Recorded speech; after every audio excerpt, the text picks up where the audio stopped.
YouTube, so this is coming to you from Salmon today, and as you can see, got my hair cut a few days ago, and as she was cutting my hair, I had to really fight back my tears because she kept bringing up my dog who recently passed away about, it'll be a year next November.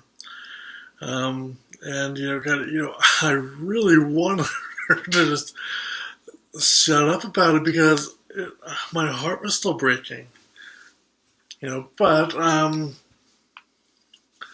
that's not what I really want to talk. Take two. That's not what I really want to talk about today. I have a batch of pumpkin cookies that are chilling in the freezer as we speak, and as they're chilling, I really wanted to talk about something.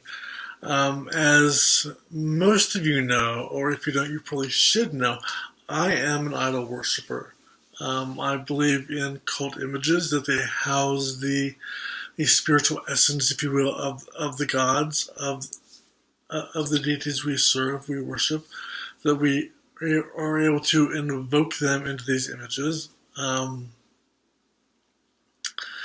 I have long held the view that it would have been highly unusual if the Celts had not been idol worshippers themselves. Granted, there's no direct evidence saying they were, but the practice itself was so universal and so widespread, it would have been highly unlikely if they had not been also. And also, for those of you that don't know, but probably should, I am a priest of the Morrighan, the Irish Celtic goddess. And I have owned my cult image of her for many, many, many years, almost as long as I have been serving her.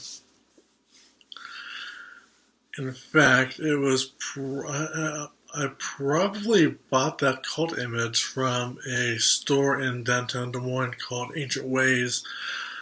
Later on that year, I believe it was. I do believe it was in October of that year, so it was in preparation for Samhain of that year, which is awesome.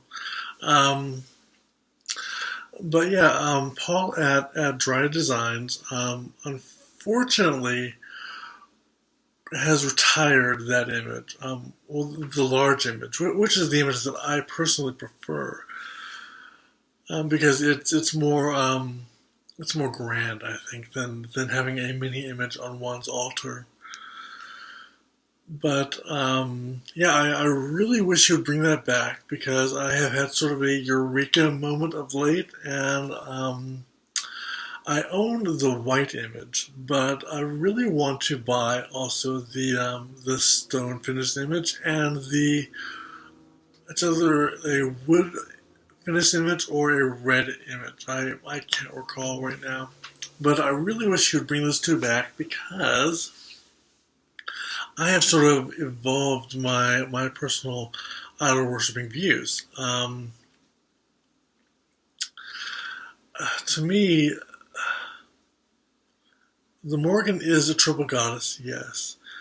She does not fall neatly into the sort of maiden mother crone pigeonholes or molds. However, to me, she is, throughout the Wheel of the Year, I have come to call her not only just a hearth goddess and a harvest mother, among other things, but I also have been calling her of late the Red Queen, the White Queen, and the Black Queen, depending on where I am or what Sabbath I am celebrating at that time of year.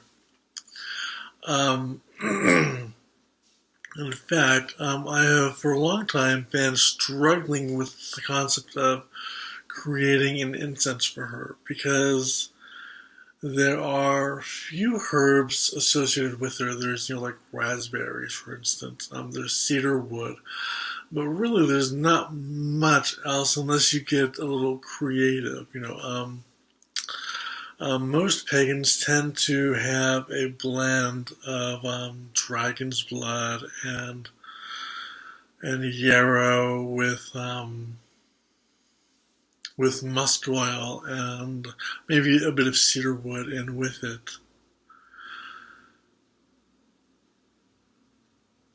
But I recently came to the conclusion that why just have one incense for a deity that is so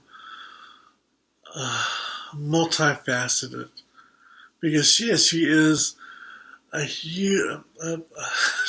is a phenomenally multifaceted goddess that changes as the year does.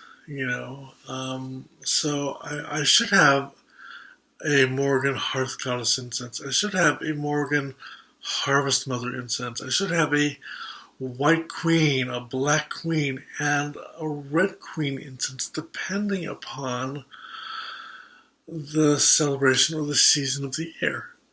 And for that reason, because I am an idol worshiper, I really wish that Paul would bring those images back out from retirement so that I could buy at least 2 others, because as the year turns and as my identity of the Morrighan changes with the year itself, I would like to bring out a new image of her with a different finish.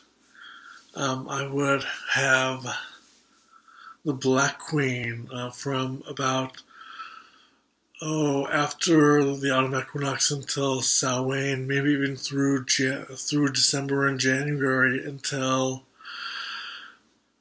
probably until about January. Then I would break out the white cult image of her as the White Queen until about the day before Ostara. Then from Ostara until about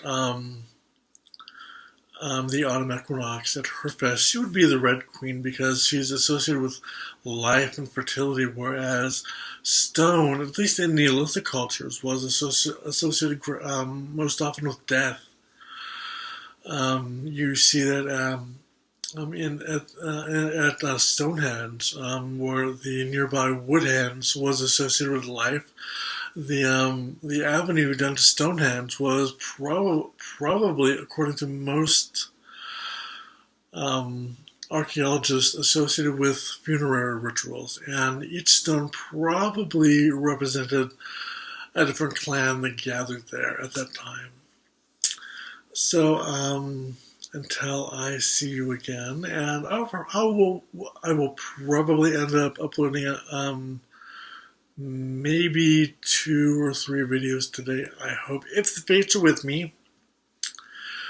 So until then, I will wish you well, and I hope you have an amazing Samhain. So until then, keep calm and witch on. My ancestral shrine this year. This is my shrine devoted to my gay and lesbian elders, ancestors who are almighty dead. They have passed and are no longer with us, particularly from the dark years in the 80s.